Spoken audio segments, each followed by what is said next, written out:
Natin ang Chief Compliance and Monitoring Division mula po sa National Privacy Commission, Attorney Cleto Monsanto. Magandang umaga po. Magandang umaga po, Ma'am DJ Chacha, Manong Ted. Morning po. Magandang umaga sir. Unahin na po natin ito, yung tungkol po sa hacking incident daw dyan sa PCSO. May inilabas nga po na ulat itong grupo ng Deep Web Connect kung saan sinasabi nila may 100 gigabytes daw na mga datos ang nakompromiso. Ito po ba totoo o hindi? O nga po, no? Sa amin po sa komisyon, sinecheck po namin sa Data Breach Notification and Management System if meron pong breach report or notification galing sa PCSO, kung meron nga pong breach na naganap. And kasalukuyan po, wala pa po tayong natatanggap na breach notification coming from the PCSO po. Okay. Usually po ba pag ang isang ahensya ay nagkaroon ng breach, gaano katagal bago po kayo i-notify? Ayon po sa aming NPC circular, lahat po ng ahensya, mapa-private or government, ay required na mag-report sa amin within 72 hours from knowledge na may breach na nangyari sa kanilang tanggapan. Pagka po ba may mga ganitong report halimbawa na galing dito sa Deep Web Connect, hindi po ito yung first time na naglalabas sila ng ganitong klase ng mga data breach sa iba't ibang ahensya, mapa pribado o sa gobyerno man po yan. Pag may ganyang report, ano po mismo ang ginagawa ng NPC? Meron din po ba kayong sariling investigation to find out kung nagkaroon talaga ng data breach? Yes, Miss DJ Chacha, no? We also conduct an investigation on the matter if totoo nga po ba yung alleged breach. Chinecheck po namin kung indeed there was an breach incident and hindi pa nagre-report sa amin yung ahensya. So, sa ngayon po, nasa initial investigation, nagkakandak na po ng investigation, ang investigation division po ng NPC. Okay. And for NPC to find out kung nagkaroon ng data breach, sa sarili nyo pong investigation, gaano naman po katagal inire-release yun sa publiko? Siguro po, depende po kasi chinecheck ho namin muna kung gaano kalaki o gaano karami yung personal data na involved dito, kung ano-ano yung mga personal data na involved, kung personal information lang po ba ito or may kasamang sensitive personal information. So depende po yan, ma'am, kung gaano kalaki at saka ano-ano ang kasama po dito. So sa ngayon, attorney, ang malinaw, there's no notification yet from PCSO at kayo po ba mismo nagkaroon na rin ng ugnayan sa kanila para tanungin yung tungkol po dito sa alleged data breach? As of now po, ma'am, no, sa investigation division po sila communicate related dito sa incident po, ma'am. Ano ho ang penalty kung yung agency o private company po ay hindi mag-report sa inyo ng data breach in 72 hours? May karapatang penalty po yan under the Data Privacy Act. Nakalagay po yun, no?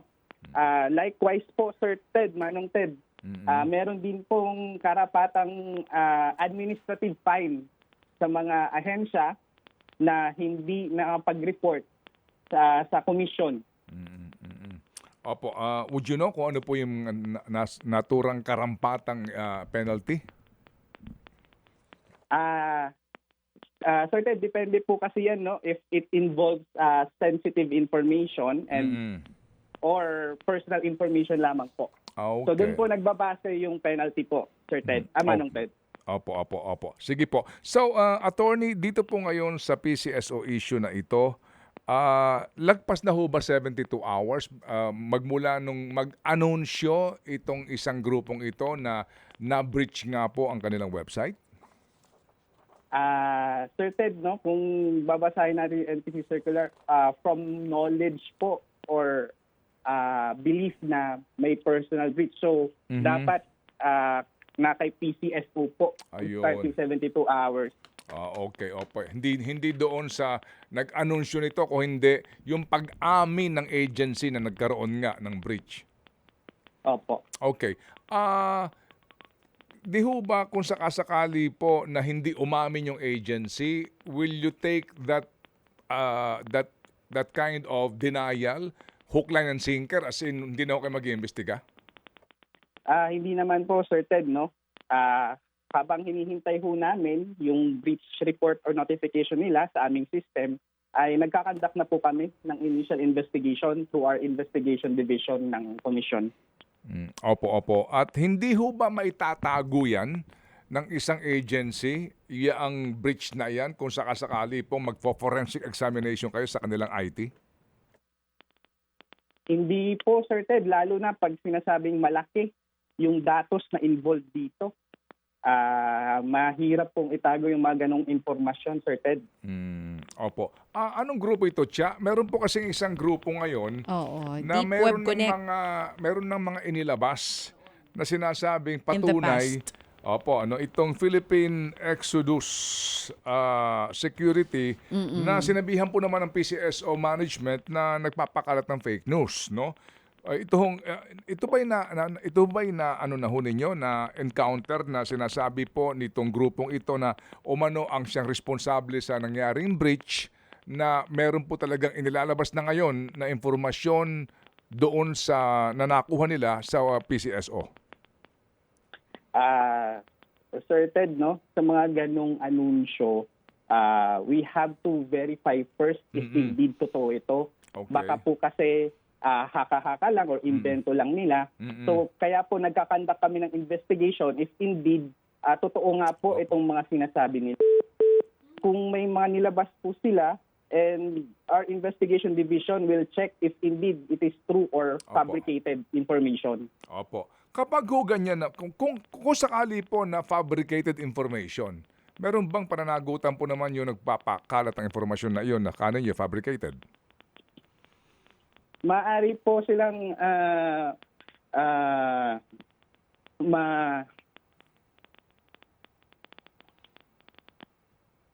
Maano po, attorney? Hello. Sorry. Opo. Hello. Opo. Kung Maaaring mapanagot po. Ay, hello, sir. Go ahead, sir. Sir Go ahead. Ted? Go ahead po. Go ahead. Okay.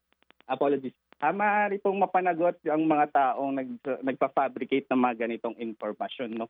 Kasi parang nag-cause sila ng panic Panic. amongst the public kasi personal data po ito eh. Tayo, matatakot ho tayo kung ang personal information natin nakuha ng mga unauthorized person. Yun po. Opo. Sige. So, sir, amin pong aabangan na ito pong inyong investigasyon, ang development nito para lang po sa kapanatagan ng loob ng lahat po ng mga tumatangkilik po sa PCSO. Ito hong COMELEC ngayon, meron pong inanunsyo rin po ang Deep Web Connect na nagkaroon daw po ng breach. So far ho ba, meron na kayong informasyon tungkol dito sa COMELEC? So far, Manong Ted, bini-verify pa po namin yung mga information if indeed merong mga personal data na involved dito sa breach po na binabanggit.